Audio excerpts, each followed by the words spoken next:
But while we do that, we are now going to throw it over to our next run, which is Chameleon Twist Any Percent by Leah. Leah, please take it away.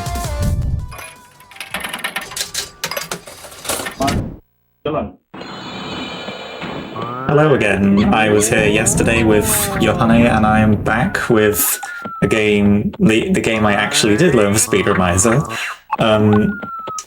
This is a 3D platformer, and I am not very good at 3D platformers. Despite that, I'm gonna try my best here. This game is pretty cool. It's very, very short. There are only 4 levels in any percent. And at the very beginning we get the choice of 4 chameleons. I'm gonna go with Linda because she's best girl, so only girl in fact. So I'm just gonna get this started in 3, 2, 1, and go.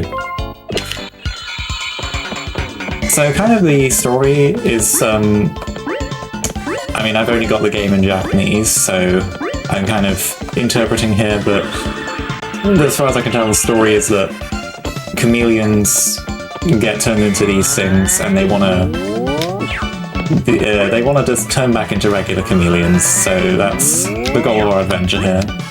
The main thing in this game is our incredibly long tongue, which is used for pretty much most of anything in this game. Falling off does not actually kill you; it just respawns you. And that is our health up there. This is the fastest you could move normally. We don't move super quickly, but the main way you go fast is by doing funny things with the tongue, like this. The further away you grab that, the faster you will spin. In the Japanese version, which I'm playing, that water does actually affect you, but in the American version it does not. So you can actually run through it freely in American. There's a little trick here, which I'd like to hear.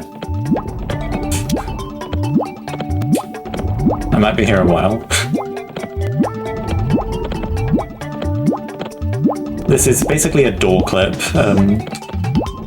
The exact way to do it is to walk for 2 frames before doing the first vault, and then walk for 1 frame before doing the second one. Which, as you can imagine, is a little difficult. You also need to hold kind of a very specific control stick angle. There we are. Nice. You need to hold kind of between down and the bottom right notch. So, kind of an odd angle, but it's not the worst thing ever. Our first boss here. So we can basically pick up enemies with our tongue.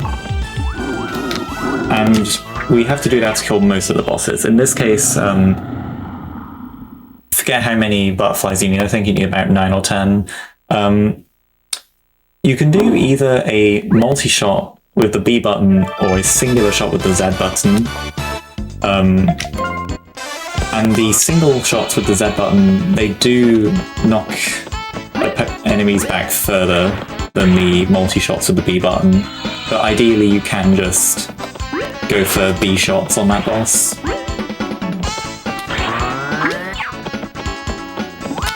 You can also buffer shooting an enemy as soon as you enter a room. If you hold down the B or Z button, you can buffer a shot. Oops. So kind of the way this game is laid out, there are 6 levels in this game, but you only are required to do 4 because you have to do levels 1 and 6, but you have the choice between levels 2 and 3, and between levels 4 and 5. And here I've gone for level 3 instead of level 2 because it's a bit faster.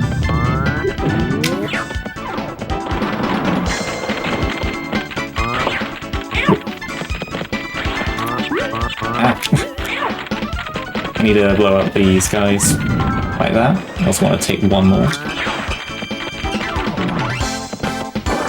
There is kind of a weird vault you can do in this room where if you let those falling pieces fall in a specific way and then do a vault on them, it kind of warps you to the room's origin, which happens to be halfway across the bridge, because the game doesn't really know what to do when you're doing a vault and then the floor disappears below you. It does require some RNG manipulation though. And I'm just doing my best here. Yeah, doing a fantastic job so far. This is fantastic. The first time that tongue was sent out, that was wow. I had no clue what to expect when this game came on, and yeah, I'm very excited to be here to witness this.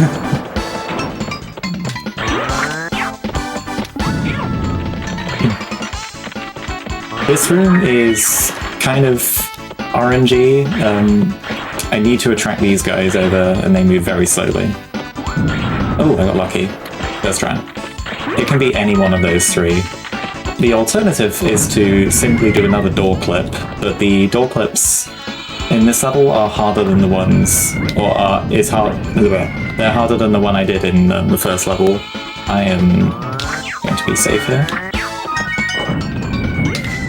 There's not much risk of getting a game over. By that I mean, if you do get a game over, then it's very not punishing. Oh, I thought that was the last room. I've not played this in a little bit. I learned this a little while ago, and I've just recently come back to it. If you do get a game over, you just actually respawn in the same room, so it's very much not punishing at all. And this is the boss I expect to have the most trouble with, so if I can get past this one, it should be fairly smooth from here. There are some very fast ways to do this boss. I'm not the best at it. The gist is that you need to hit the tail 7 times with the bombs it spits out, but these bombs that it spits out, they detonate very quickly, and it's also very hard to actually get a hit in on the tail. But ideally you can actually grab all 7 bombs immediately, and then do a machine gun shot would be... Oh.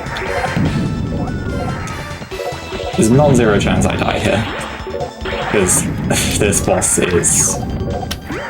It's really weird that this is the hardest one in the run for me, because normally the hardest boss in a run, there we are, for an experienced runner is the final one, but at least that's out of the way.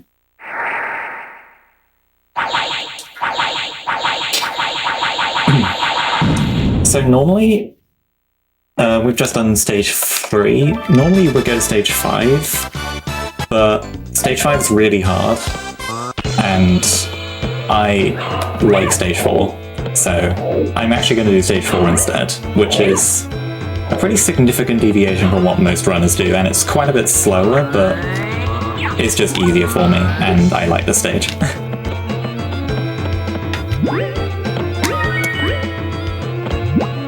So, unlike the previous 2 stages, this one is pretty much one big room, rather than being segmented into little rooms.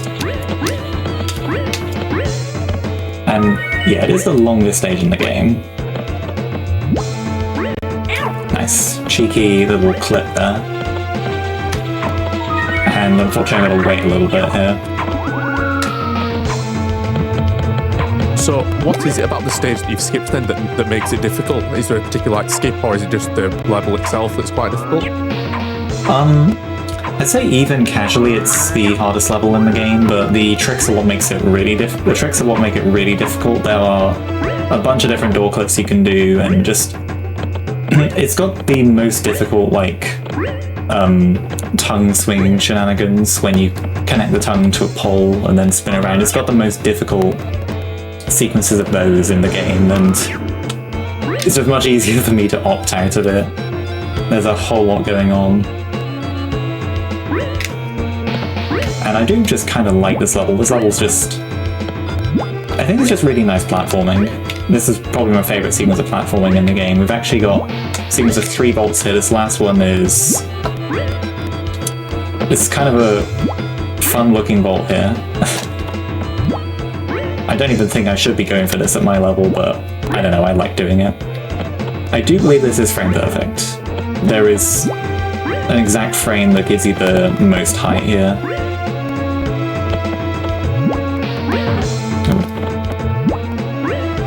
There, like that. And this next section is pretty much auto-scroller. There's like nothing I can actually do to speed up this section. No matter what direction I move in, I actually cannot move against the sand, except for this little brief breather there. Yeah. I should note that there is a little section coming up in about a minute's time that has some minor motion sickness warning, possibly. There's some funny shenanigans with the background, make it look funky and all that. This game is from 1997.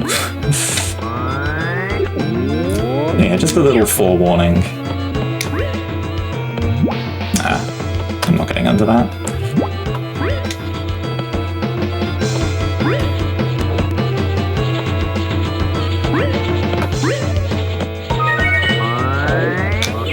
The intended way to do a lot of this level is to get rid of these spikes with your tongue. I'm not sure how that makes any sense, but game logic, I'm not going to question it. To do these kind of like back vaults, I do need to be holding the joystick fully in a direction. And I've got to say, as far as the N64 games I've played go, this game has pretty, what's the word I'm looking for? The joystick range you need is actually quite large. Like, you need to be pushing the joystick pretty far to move at full speed. This section's a mess with the sand there. But yeah, you need to be pushing the joystick pretty far to actually move at full speed. Oh, that crown will... Also, that crown's kind of annoying. It kind of just deletes your tongue. There we are, that's much cleaner. Okay, motion sickness, possibly part coming up very shortly.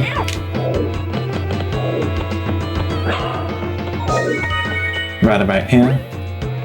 Avert your eyes for about 40 seconds-ish. If this background looks really weird. Oh man, that was... What about one of this doesn't look fun? Going into this section, I did the only depth warp in the run. You can jump off and it will warp you a little bit into this section. Not too much left at this level here now.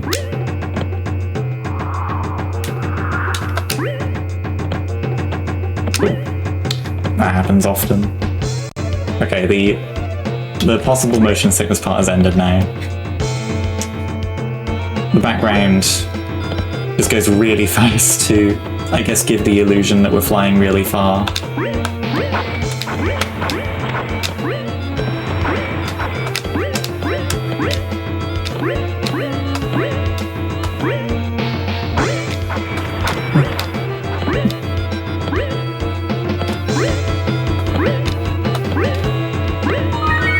Oh yeah, this rabbit's cool. I think he just serves as kind of a tutorial character. I don't actually know, because, again, I've only got the game in Japanese. I can't understand what he's saying, but... he's pretty cool. Stand back a bit here. I would have liked to grab some of those. And it's going to land here. So I'd like to grab 3 or more of these little things he spits out. 2 works too.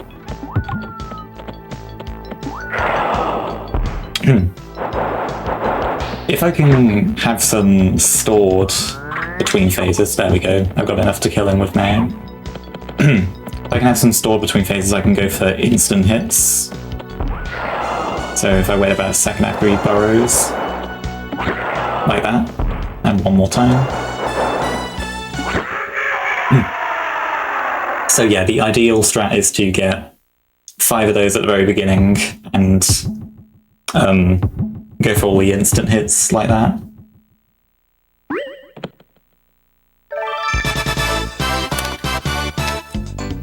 And just like that, we're on the final level of the run now. As I mentioned, only 4 levels that you have to do in any percent, but 6 in the game total, but overall it is a really short game.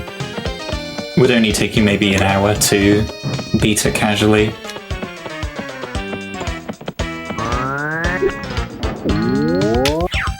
And this is definitely the second hardest level in the game, I think, and the hardest I'm doing in my route because I skipped stage 5, Kids Land.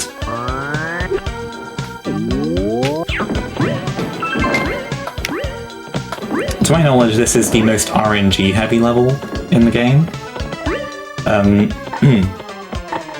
There are a bunch of things here that can, especially at top level, really depend on RNG.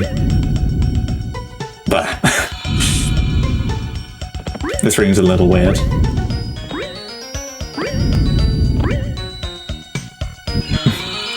I'm keeping an eye out for that white and purple checkered one, because at the end of the room I need to be standing on that one to exit. It's the only one that's high enough there.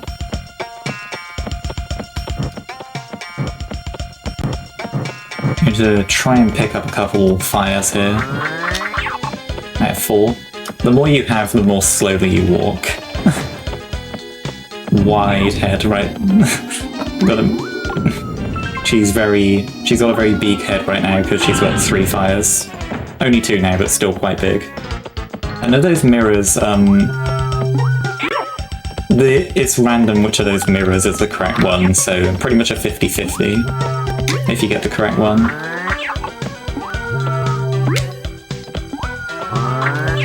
Can I make this jump? No, I can't.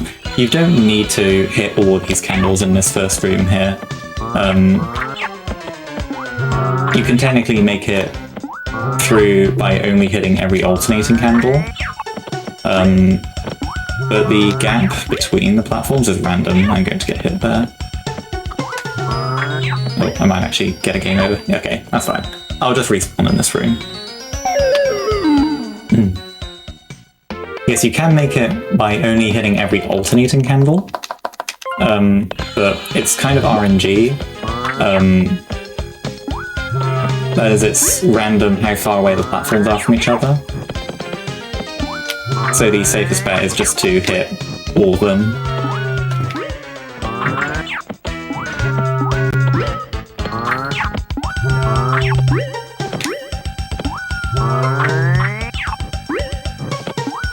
I do believe you can always skip the first and the last one, though.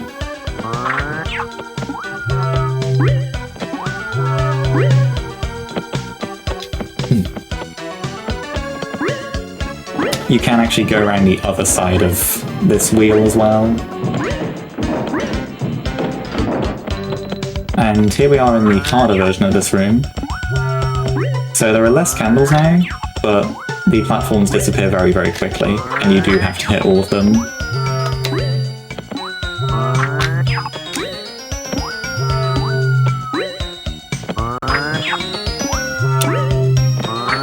I say harder, but I actually tend to have less problems with this room than the first one. Yeah. Oh no. Oh no. Oh, unlucky.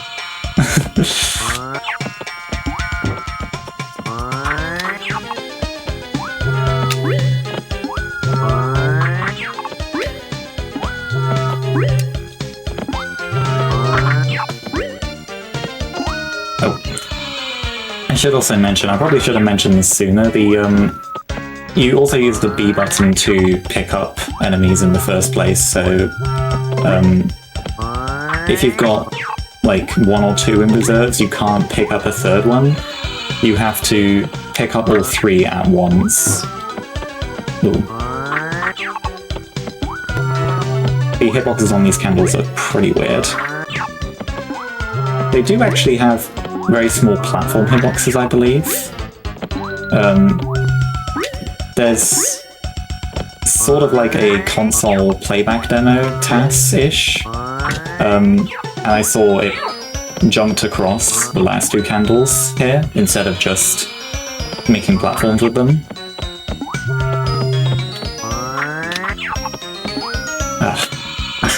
Okay, I'm eating my words now by saying this is the one I have less problems with compared to the first one. Very difficult to aim quickly. Yeah, I was going to ask about that actually. On a scale of like 1 to 10, so visually looking at it, the tongue kind of like aiming, it seems quite awkward and unintuitive. How like on a scale of 1 to 10 would you say difficult it is to kind of like nail that and learn that, I guess? Definitely very difficult for me because I just don't play games that require that kind of precision with really awkward things. Especially I'm not used to doing it with the N64 controller because pretty much the only other game I play on the N64 is Diddy Kong Racing, which is a lot more straightforward with regards to the joystick inputs you do. Definitely. They've got another mirror room here. It's out of 4 this time, so if you're trying to get a first try here, it's pretty much a 25% chance. It is easier if you jump to hit them. I don't believe I need any more guys now, so approaching the end of the level now.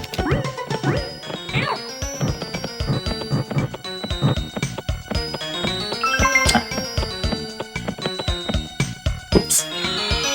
There's a really crazy vault you can do in this room to get up to the upper level from this pole. It's very, very risky. But yeah. As I explained before the run started, 3D platformers are like not my kind of game, and this is the second Speedromizer in a row I've gotten a 3D platformer, so oh well. But nonetheless, heading into the boss night, I accidentally talked to the rabbit. Words of encouragement, I'm sure. If I could read that, that'd be good. But I'm sure it's nice things.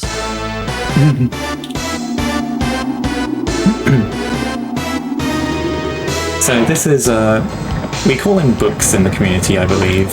The only boss that has 2 phases. Starts out with this arm phase here.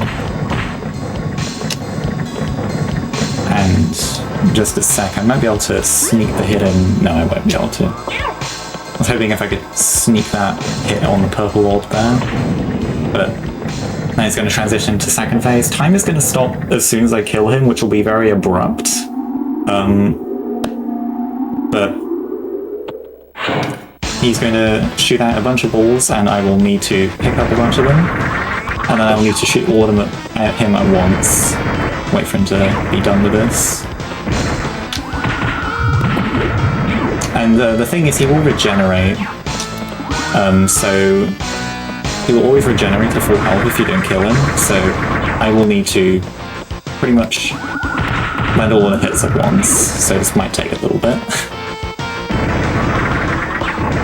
I think it must be like close to 10 hits. Oh, probably I was like 1 away there. I will have to redo the first phase, but it's not too bad.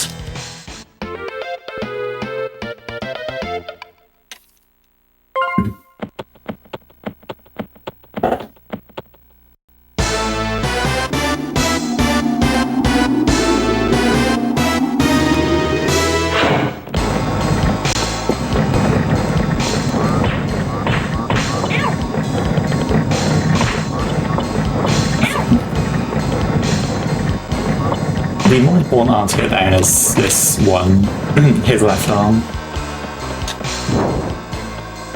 You can sneak a hit in when he's doing that spin attack, but it's quite difficult to do so. But let's try and have better luck with this. In the Japanese version, which I'm playing, which is faster overall, this last phase has much more RNG than the American version, to my knowledge. Like, it can be really unpredictable for top-level players.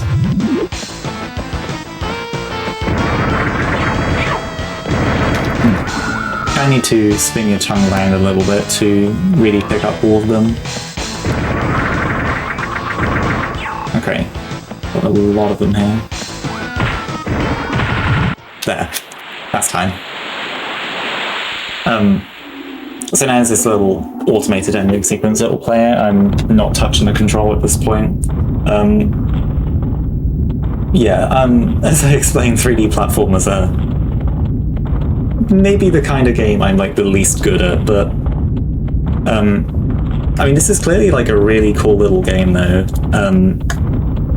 and I think it was valuable experience learning it, at least. So yeah, it is unfortunate that my teacher couldn't be here today, because I know they have a lot more experience. They've been around this game for 10 plus years. They really know what they're talking about. I'm just kind of not quite making it up as I go, but doing my best.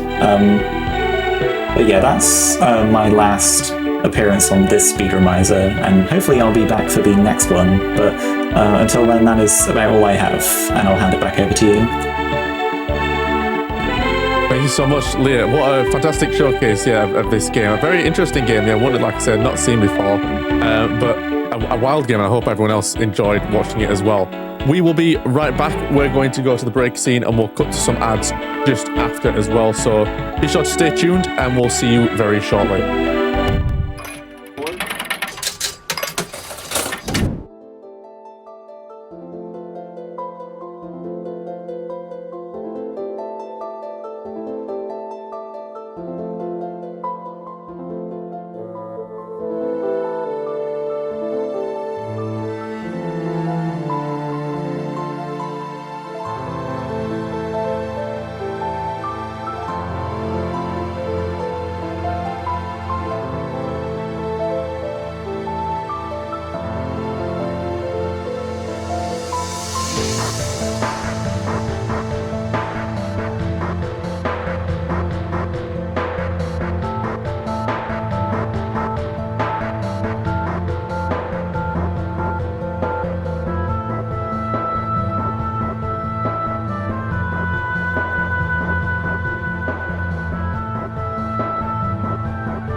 Thank you so much once again, everyone, for staying tuned through the ads.